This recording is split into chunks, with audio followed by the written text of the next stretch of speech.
Salut, dans cette vidéo je vous explique rapidement que l'on peut ajouter des fonctions supplémentaires à l'application MediaMonkey pour Windows. J'ai fait pas mal de vidéos sur cette application MediaMonkey où j'explique un petit peu tout ce qu'on peut faire avec.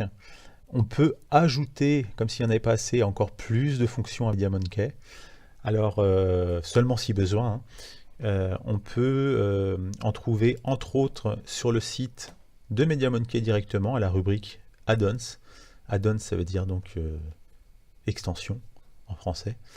Et vous voyez ici on a certains donc catégorisés ici par exemple dans apparence, audio-vidéo, langage, etc. Je vous laisserai, je ne vais pas en parler plus en détail dans cette vidéo, mais sachez que ça existe et que si il vous manque une fonctionnalité à MediaMonkey, vous pouvez peut-être la trouver via l'installation d'un add-on. Alors, ces add-ons, après, ils peuvent se retrouver dans le gestionnaire d'extensions dans MediaMonkey en passant par Outils, Extensions. On voit ici qu'on a Script en haut. Script et extension, c'est pareil. Le but, c'est, enfin, c'est pareil. C'est pas exactement pareil dans l'absolu, mais le but est le même, c'est d'ajouter des fonctions à MediaMonkey. Donc, si on clique sur extension ici, on voit qu'il n'y en a qu'une, c'est l'extension traduction française. Donc, vous pourriez avoir vos différentes extensions installées qui seraient listées ici, avec la possibilité de chercher des mises à jour, etc. Et en cliquant ici, télécharger d'autres extensions, vous iriez là où je vous ai montré sur le site, là où on était tout à l'heure, sur le site de MediaMonkey.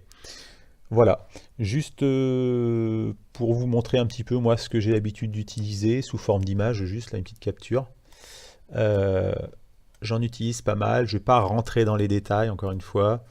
Voilà ce qu'on peut avoir par exemple, Album Art Tagger, Custom Fields Tagger, Discogs Tagger. Par exemple, Discogs, c'est pour, en plus d'Amazon, dans la recherche des informations, utiliser le service Discogs, qui est assez complet. Voilà, Genre Finder pour trouver le genre d'un album, chansons françaises, électro, etc. Last.fm Scrobbler, ça c'est pour scrobbler. Alors, si vous savez ce que veut dire le terme scrobbler, c'est que vous connaissez Last.fm. Donc pour scrobbler les chansons écoutées sur Last.fm. Ici, c'est d'autres sources de tagage, Music Brands, Music IP, comme Discogs. Regexp Find and Replace. Alors ça c'est plutôt sympa aussi pour faire des recherches et remplacer des champs spécifiques dans les tags MP3.